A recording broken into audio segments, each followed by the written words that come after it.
All right, the meltdown continues over at Morning Joe after Mika Brzezinski and Joe Scarborough did this pilgrimage down to Mar-a-Lago to reopen lines of communication and to restart conversations with Donald Trump. They are not handling this well. So let me kind of rewind a little bit and remind you what happened. After spending a whole bunch of Joe Biden's presidency rightly criticizing Donald Trump, the hosts of Morning Joe on MSNBC went down to Mar-a-Lago after Trump became president-elect, and they didn't do an interview. They basically just went down to glad hand and to get buddy-buddy with Donald Trump. They want to reopen lines of communication.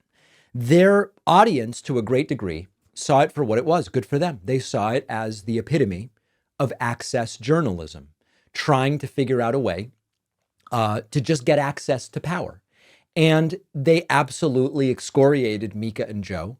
Ratings are down dramatically. Mika and Joe had to turn comments off on a bunch of their stories online because they were getting absolutely destroyed. So now they've been on a sort of, not an apology tour, more of a justification tour for several weeks, where they are insisting that it was all great that they went down there.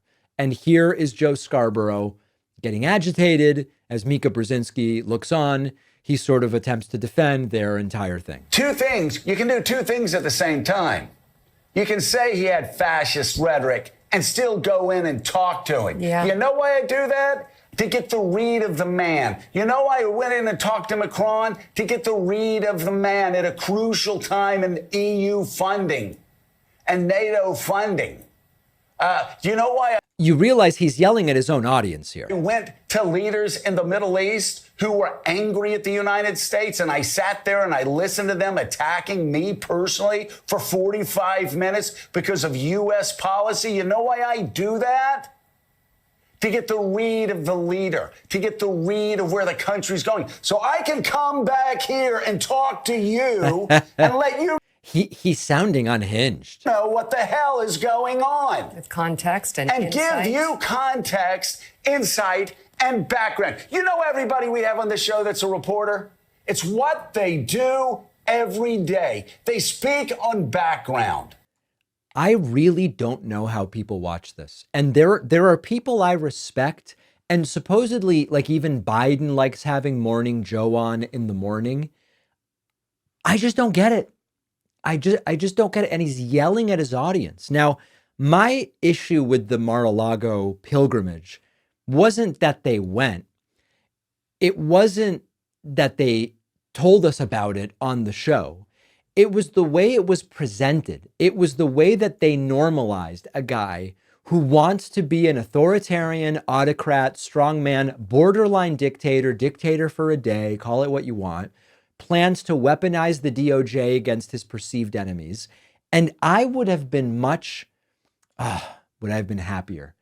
I would have found it far more honest if Joe and Mika had instead said, this guy, as we've been telling you, is planning to become an unhinged autocrat. We don't want to be in his crosshairs. So we went down there to tell him, sir, we're going to cover you on. I don't even know if that gets him out of trouble, but it would have been much more honest than this whole thing where all of a sudden he's not a threat to democracy. All of a sudden he's not. And, you know, Joe keeps insisting, no, we can still say this, that, the other thing. I don't deny for a second that you can honestly cover someone that you personally know, and particularly meet through the course of doing your job.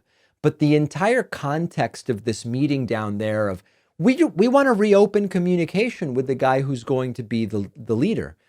You understand that you're talking like he's a normal person with normal plans to be a normal president. When this is a red alert moment, he's planning fabricated crises to justify emergency powers, deportation camps. You want to reopen lines of communication. Now, here's the one thing I will say, sort of in potential defense of Joe and Mika.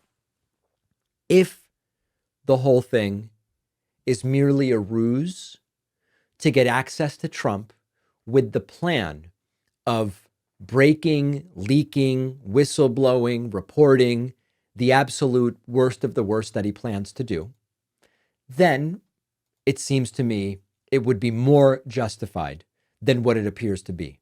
But based on everything I know about Joe and Mika, everything they've said, everything about how he's reacted, it's seeming to me like this is the absolute epitome of access journalism. I try to take my health and fitness seriously, cardio, weights, eating right. You can do all of the right things and have one major pitfall, which is just not knowing how your metabolism is functioning during your workouts. But our sponsor, Lumen, gives you that power. Lumen is the world's first handheld metabolic coach. It's quite simply a device that measures your metabolism through your breath.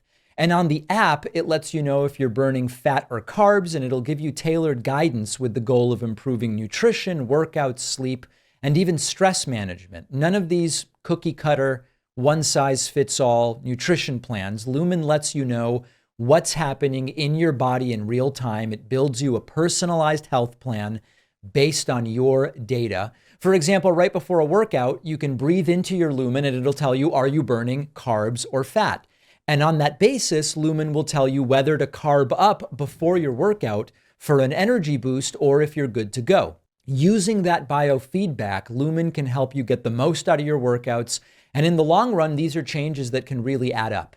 Go to lumen.me/Pacman to get 15% off your Lumen. The link is in the description.